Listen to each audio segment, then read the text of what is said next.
Thank you, Rob. So we are now back in open session, and I can confirm that we only discussed that item which was listed, and it was a proposed or pending acquisition or disposition of the land by the municipality. We only discussed that in closed session. Okay, Randy, did you have anything else to add at this point, or do you wish us to proceed with the motion? Nothing further to add at this time. And we'd be happy to take any questions regarding what's being proposed and the base design. But at this stage, we're happy to take direction from council. Okay, so I'm looking for someone to support the motion that was on Councillor Carlton. You're good with the 150? Okay, so that is the number that will be put into that motion is $150,000. Seconded by Councillor Mackey. Thank you. Discussion, questions? Councillor Gregg. Just a couple questions. It does say in the report, overall, the base would be approximately 1/3 larger than what was originally planned. It leads back to the comprehensive deployment review recommendations. We did the new build in Craigleith 10 years ago or so. There was, I think, implementation of air scrubbers and various items that some of these things can drive the costs up.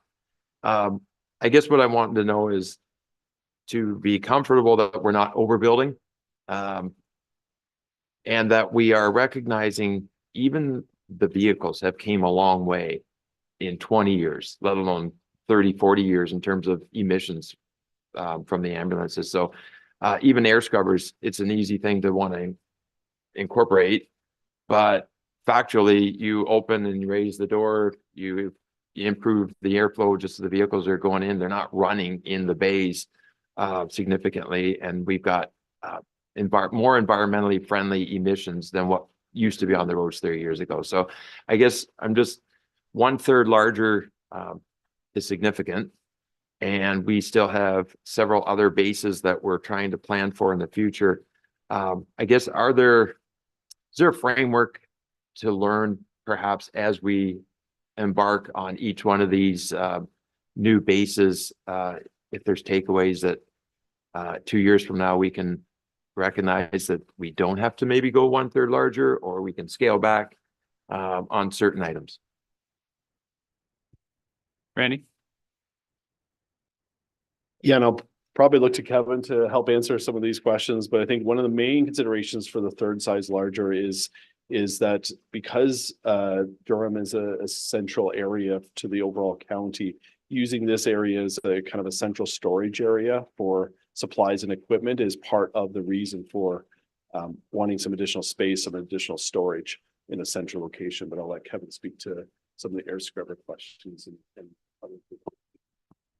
Yes, the Craigleith base is approximately 4,000 square feet, and that's what we would have built Durham at if before the deployment review, and then just looking at our needs moving forward around logistical support. Currently, we have storage no one sound that services the whole county, but also that base there.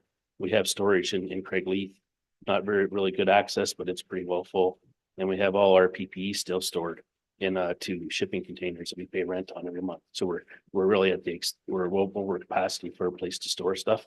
So with the enhancement with the deployment review of that base, it's really that extra third is about logistic storage, half of it for that, and then half for administrative spaces, which we are out of as well. We don't have spaces for those as we grow.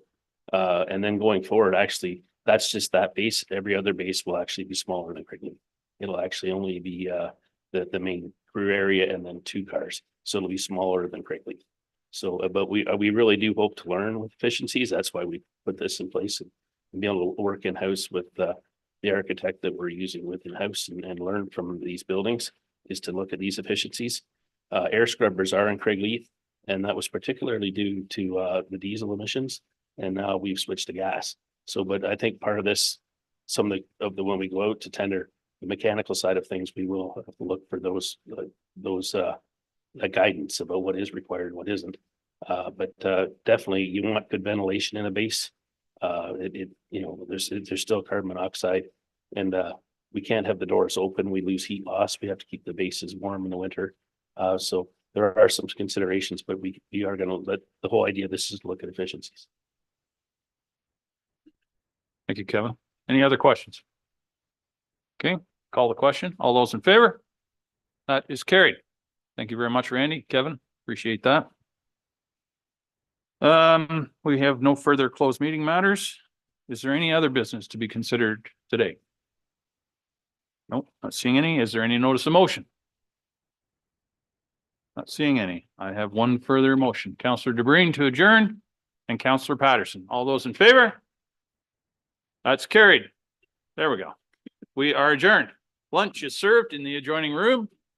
I'm told it is here.